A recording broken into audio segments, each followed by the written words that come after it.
Then after that, we'll go down just, half a block to Pizza Hut. If you are familiar with the 81 exit off to Cushionburg and then to Virginia Tech, that's the exit where you get off where there's a McDonald's. Right off 81 on Cushionburg, near the Schiller Motor Mile and things like that, right? So we meet there at 6, and the tour concludes at 6:30 and 6:45. We go get a bite at Pizza Hut, and then I can chat with you and talk about career, anything you like, basis on what we did prior to Thanksgiving break. How's that? All right, good, okay. Mike, you want to pass down that sign? Oh, it's already being passed around. So, aside from that, let's get back to the lecture. It was very good that we spent one lecture on career advice and so forth, but we do have a few items that I want to finish before the semester is over. There are 3 lectures left. If you look at the calendar, today is one of them, which I will start a new topic called hydrostatic. It's not easy, it's a little bit of concept I want to build on, but it's not that difficult. And I try to pare it down to where it's very easy to digest. Nevertheless, having said that, still take about 2 lectures for things to sink in. So for today, we'll start with the hydrostatic first. And then I'm going to go back and pick up on the differential analysis, where we left off before the Thanksgiving break. To do that, I want to do a very quick review of the posted handout that I gave you yesterday, and just to walk you through so that we can relate for everything we need to know about differential analysis. And then the only left big topic to cover is so-called viscous equation of differential equation. And then I will do so by the overhead and build on what we learned on the continuity differential equation, the Euler's equation of motion for differential form, and so forth. No detail, just an interpretation or projection on how you can take that concept and move on to the full glory of viscous equation of motion. That's the concluding topic for introductory fluid mechanics class. And then from that, we're going to spend the last 10, maybe 15 minutes on a homework problem called inclined plane, which I have posted and asked you to read. And that homework is such I will go through almost the entire solution with you in the lecture. So whatever left done is just algebra. So I think if I can accomplish that, then we'll set a very good pace for finishing the semester by next Tuesday, of which the remaining homework for the entire semester is posted here. So first, the reading is not the posting I gave you yesterday on the boundary layer analysis. That will be done next lecture.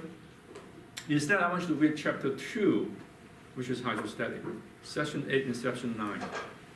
And that presentation, the text, is going to be a little different from what I'm doing today in the lecture. The lecture is more transparent. The textbook is more formula-based. So I want you to take good note and pay attention, or at least pay attention and use the video and the notes posted to help you understand the material.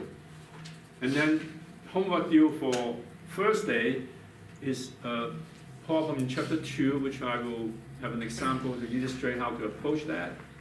And the other 2 problems are what I have intended for due today, but it's now moved back to Thursday, the inclined plane, and a very simple problem on differential equation of continuity. And that's problem 12 of chapter 6.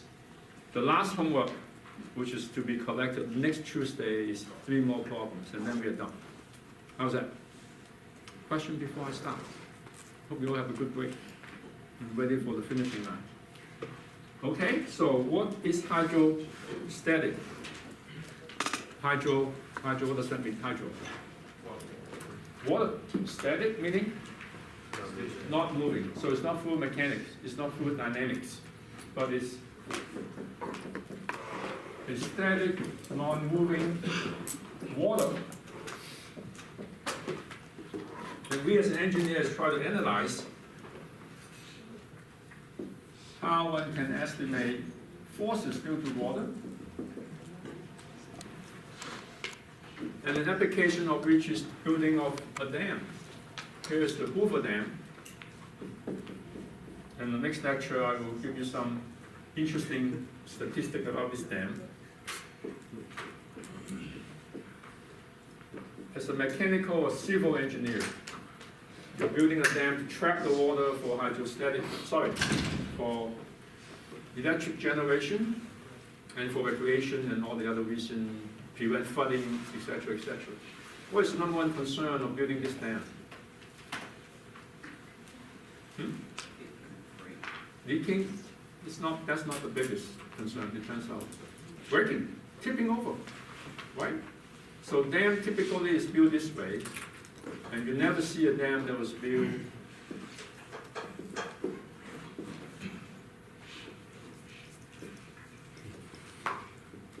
this way, right? Because it's not stable. Well, how do you know? How do you know? What you want to find out is that you look at the forces due to water on this, what I call the wetted side, the water side, so that the reaction force, meaning you sum all that water pressure and then resulting forces such that the resulting force, I call it force, and I use a subscript net or N, meaning it's the net force that I'm concerned with. And I find the magnitude of that force, how much? And then also find the location, what I call the line of action. Where does this force act? Where is the location of this resultant force that will allow me to sum all this hydrostatic pressure on the west side, such that in this case, to ensure the dam will never tip over. You want to make sure the line of action is on the right side of this pivot point. Do you agree with that? Because if it was on the left side of the pivot point, then there's a chance potentially the dam may tip over. So that's just the backdrop motivation of why one need to study the forces due to water.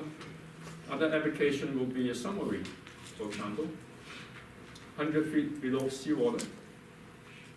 What kind of hull I have to design so the submarine won't collapse? Forces due to water, hydrostatic. To do that, let me try to look at some simple geometry, namely not a curved dam, that's beyond the time we have to cover, but instead, just start with a very simple rectangular dam. That's all we would do. No curved surfaces, but just a flat, straight surface. So I have on the right side water, which I will call from now on the west side. And the water height is h.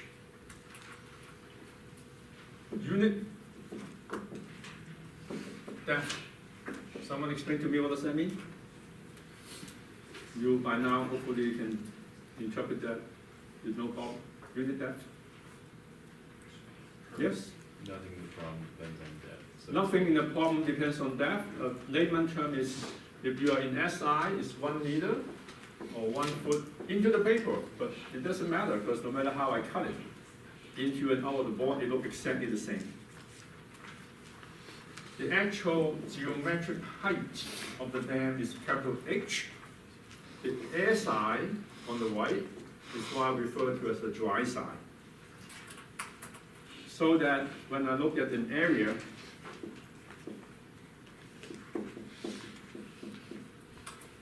on the dry side, the area is cap H times unity into the paper. The west side is small h. There's a difference. There is a difference. So I want to use this very simple cartoon or diagram as my building block and look at what's the forces due to water, hydrostatic, and how do I come up with the resultant force, and how do I come up with where that resultant force will act. That's the roadmap, all right? And then once we tackle that, we're going to put some spice into the problem, and that will be the homework and example. I'm going to take this right side surface, instead of straight and 90 degree, I'm going to put in an angle. all right? That new geometry will make it a little bit more interesting, but it's still not a curved surface yet. That will be something beyond what we have time for to cover. So, let's examine the forces acting on this dam by breaking it up